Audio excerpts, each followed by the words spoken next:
Good evening everyone. Today in this video lecture series of class 12th accountancy, we are going to take up the next topic, and that is calculation of average period in case of monthly drawings, quarterly drawings, semi-annually drawings or miscellaneous.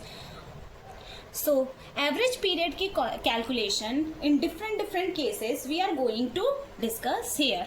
Average period कहाँ से निकल के आता है? Interest on drawing का formula. Let me remind you क्या होता है? Total drawing multiplied by R upon 100 multiplied by average period upon 12. So the concept of average period, ये average period की calculation कैसे बनेगी under different cases that we are going to discuss here. So let's take these cases one by one.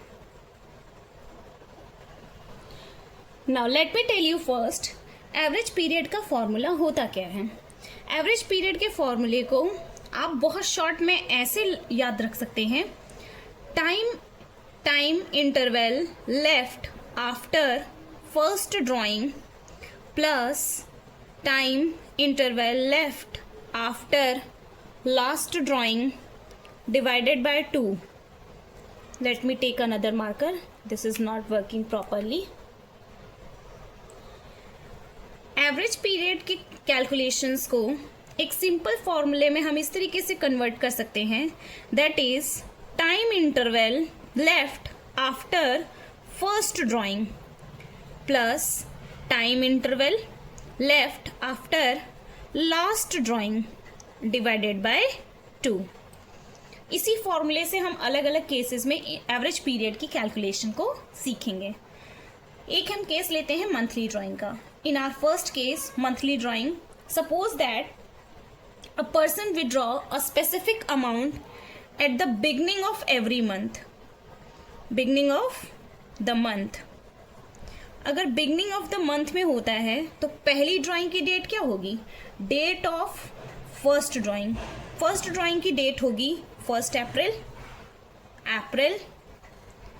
Date of last drawing, last drawing की date क्या होगी? Last drawing की date होगी 1 मार्च.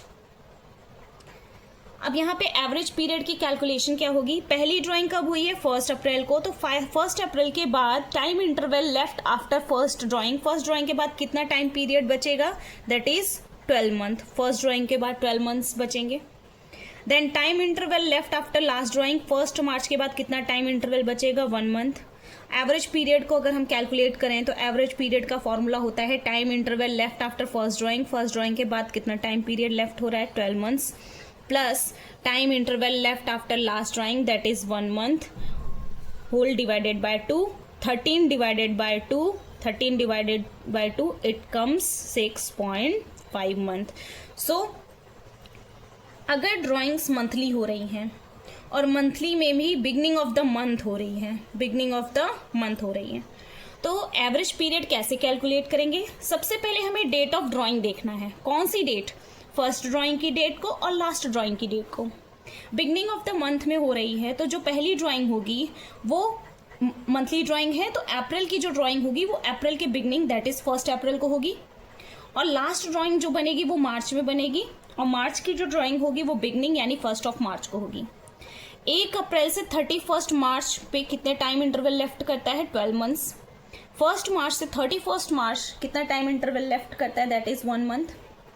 Average period का formula है time interval left after first drawing that is 12 month plus time interval left after last drawing that is 1 month whole divided by 2.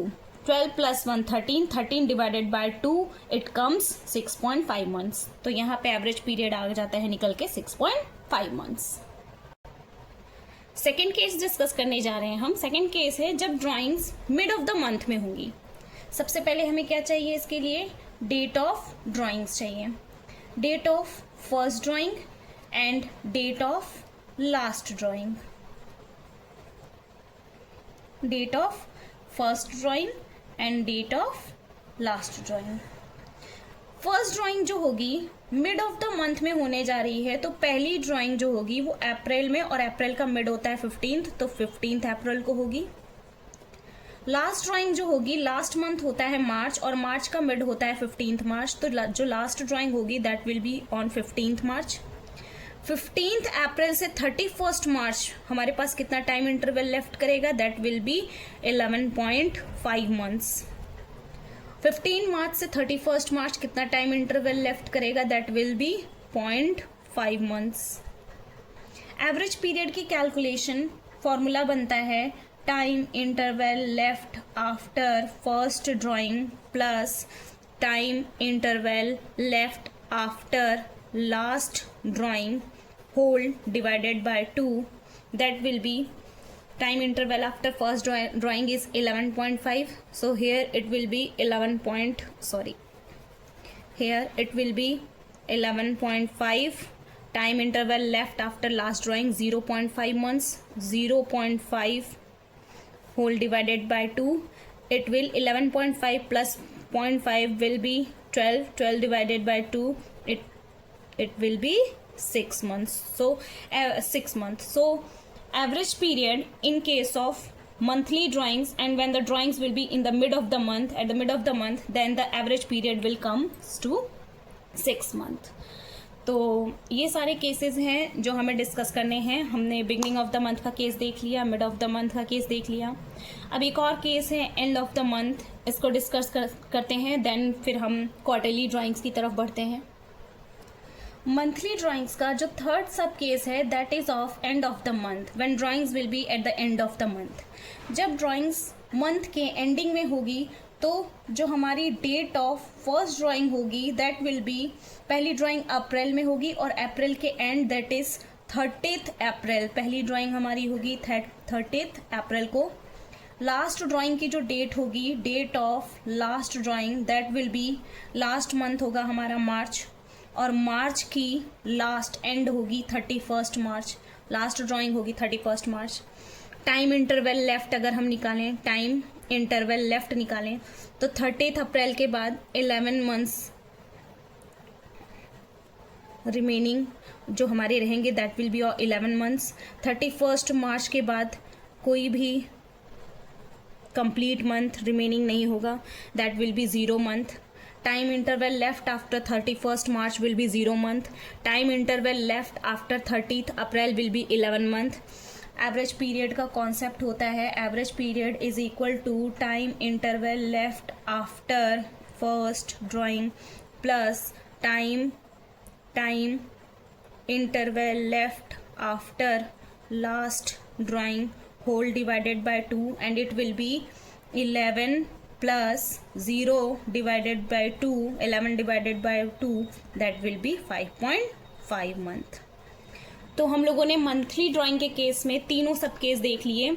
जब drawings eight the beginning of the month होंगी, जब drawings at the mid of the month होंगी, अब जब drawings at the end of the month होंगी। तो average period कैसे calculate किया जाएगा।